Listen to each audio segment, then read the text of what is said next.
We want to bring in former Senator Joe Donnelly, who served as the U.S. ambassador to the Holy See under President Biden. And Senator, good morning to you. Just your thoughts this morning and what you think the legacy of Pope Francis will be. I think it will be the legacy of kindness, of the Bible quote, "Whatever you do for the least of us, you do for me." And that was pretty much the center of his papacy. And as was said, he took the world by storm. His kindness, his love, it was a reflection of, for so many in the church and so many around the world, what they had hoped to hear. And so he was a real breath of fresh air. And to work with him was the privilege of a lifetime.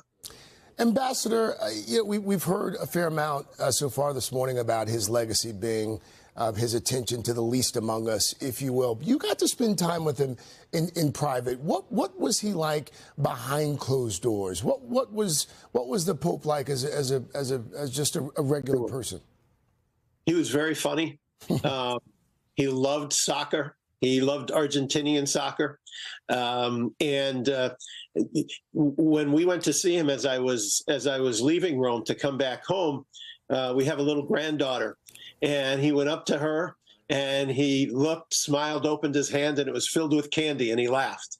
I mean, he was a very, very kind soul. But what people don't always know is he also had a spine of steel in running the Vatican and in running the church, and that he wanted it done the right way.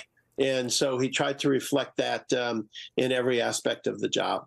I mean, in some ways, he was an outsider. He came from Latin America. He was not somebody who was fond of hanging out in Rome and with the cardinals and the well-to-do. And has he changed the church from within? And how do you think that will affect the choosing of his successor?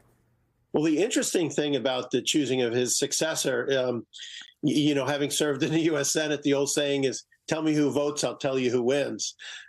He's appointed over 75% of the cardinals who will be voting. And so they will be in large measure a reflection of Francis, of what he believed as the church. And so it can't help but have an influence.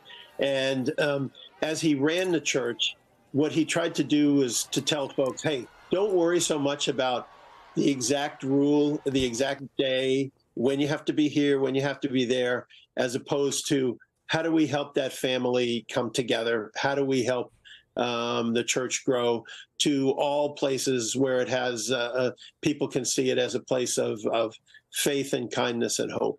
Well, Ambassador and former Senator Joe Donnelly, thank you for your time and your reflections this morning. It's appreciated.